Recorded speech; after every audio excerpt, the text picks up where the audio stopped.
Nifty 50 में बड़ा बदलाव होने वाला है और इस बदलाव का असर सिर्फ इंडेक्स की लिस्ट पर नहीं बल्कि कई शेयरों की कीमत पर भी पड़ सकता है। सितंबर की इंडेक्स रीबैलेंसिंग को लेकर ब्रोकरेज फर्म नुवामा ने कुछ बड़े बदलावों का अनुमान लगाया है। सबसे ज्यादा चर्चा दो नामों की है, बीएसई और विप्रो। नुवामा के मुताबिक बीएसई को निफ्टी 50 में जगह मिल सकती है जबकि विप्रो बाहर हो सकती है और बाजार में इस खबर का असर भी दिखा। सोमवार को खबर शूट होने तक बीएसई के शेयर कारोबार के दौरान करीब 3.4% चढ़कर 3,577 तक पहुंचे, जबकि विप्रो के शेयर में करीब 0.6% की गिरावट देखने को मिली। लेकिन कहानी यहां खत्म नहीं होती। अगर ये बदलाव होते हैं तो इंडेक्स फंड्स और ईटीएफ्स की तरफ से हजारों करोड़ रुपए की खरीदारी और बिकवाली हो सकती है। तो आखिर बीएसई की निफ्टी 50 में एंट्री की वजह क्या है, विप्रो के बाहर होने से कितना दबाव आ सकता है और किन दूसरे शेयरों पर नजर रखनी चाहिए, चलिए पूरी कहानी समझते हैं। नमस्कार, मैं हूं चिराग ठाकुर और आप देख रहे हैं विस्तार।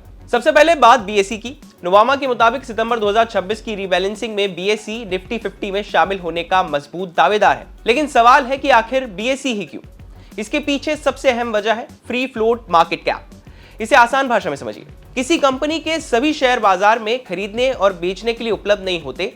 प्रोमोटर्स और कुछ बड़े शेयर होल्डर्स के पास मौजूद हिस्सेदारी को अलग कर दे तो आम इन्वेस्टर्स के लिए उपलब्ध शेयरों की कुल मार्केट वैल्यू को फ्री फ्लोट मार्केट कैप कहा जाता है। अब निफ्टी 50 में शामिल होने के लिए सिर्फ कंपनी का बड़ा होना काफी नहीं है। मौजूदा मेथोडोलॉजी के मुताबिक संभावित कंपनी की free float market cap index में मौजूद सबसे छोटे एलिजिबल स्टॉक की फ्री फ्लोट मार्केट कैप से कम 1.5 गुना होनी चाहिए। इसके साथ शेयर में पर्याप्त लिक्विडिटी और ट्रेडिंग भी जरूरी है। नुवामा का कहना है कि बीएसई की फ्री फ्लोट मार्केट कैप अब इन मानकों के हिसाब से काफी मजबूत है। फिलहाल बीएसई निफ्टी मिड कैप 150 का हिस्सा है और निफ्टी 100 की तरफ बढ़ रहा है। लेकिन अगर निफ्टी 50 में एंट्री मिलती है तो बीएसई निफ्टी 50 और निफ्टी 100 दोनों का हिस्सा बन जाएगा। अब आते हैं इस पूरी खबर के सबसे बड़े इंपैक्ट पर। नुवामा का अनुमान है कि बीएसई के निफ्टी 50 में शामिल होने पर करीब $741 मिलियन यानी लगभग 6,000 से 6,500 करोड़ रुपए का संभावित इनफ्लो आ सकता है। अब दूसरी तरफ विप्रो है।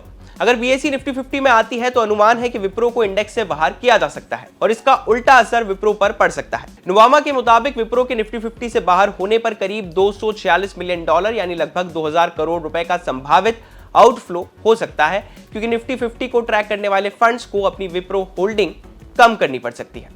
इससे शॉर्ट टर्म में विप्रो के शेयर में सेलिंग प्रेशर आ सकता है। लेकिन यहाँ एक बात समझना बहुत जरूरी है, निफ्टी 50 से बाहर होना विप्रो के बिजनेस के खराब होने का संकेत नहीं है। किसी स्टॉक का इंडेक्स में रहना या बाहर होना market cap, free float, liquidity और इंडेक्स रैंकिंग जैसे फैक्टर्स पर निर्भर करता है।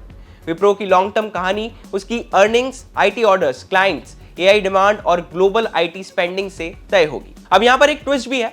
नुवामा के मुताबिक अगर Nifty indices committee index methodology में कोई बदलाव नहीं करती तो बीएसई की एंट्री का दावा मजबूत है। लेकिन अगर मेथोडोलॉजी में बदलाव होता है तो टीवीएस मोटर भी विप्रो की जगह लेने वाला संभावित उम्मीदवार बन सकता है। यानी फिलहाल दो चीजों पर नजर है, एक निफ्टी 50 की मेथोडोलॉजी में कोई बदलाव होता है या फिर नहीं, और दूसरा अगर बदलाव नहीं होता तो बीएसई को एंट्री मिलती है या फिर नहीं। इसलिए नुवामा का अनुमान मजबूत जरूर है लेकिन इसे फाइनल डिसीजन नहीं माना जा सकता। लेकिन अगर विप्रो निफ्टी 50 से बाहर होती है तो उसके लिए निफ्टी नेक्स्ट 50 का रास्ता खुल सकता है।